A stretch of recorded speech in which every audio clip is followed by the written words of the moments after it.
আসসালামু আলাইকুম। সকালের খবরে আপনাকে স্বাগত। দেশের বিভিন্ন অঞ্চলে টানা ভারী বৃষ্টিতে জনজীবন কিছুটা অস্থিরতা হয়ে পড়েছে। রাজধানী সহ বেশ কয়েকটি জেলায় সকাল থেকেই থমথমে মাঝারি থেকে ভারী বৃষ্টিপাত হচ্ছে। এতে গুরুত্বপূর্ণ সড়ক পানি জমে সৃষ্টি হয়েছে যানজট আর ভোগান্তিতে পড়েছে কর্মজীবী মানুষ, শিক্ষার্থী এবং সাধারণ পথচারীরা।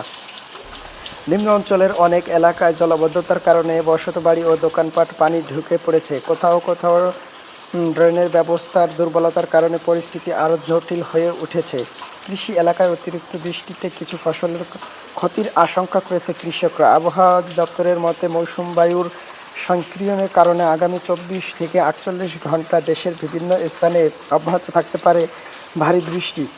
পরে কোথাও কোথাও ভারী থেকে অতি ভারী বর্ষণের সম্ভাবনাও রয়েছে। তাই অপ্রয়োজনীয় বাইরে যাওয়া বা এড়িয়ে চলার পাশাপাশি নিচু এলাকার বাসিন্দাদের সতর্ক থাকার পরামর্শ দেওয়া হয়েছে।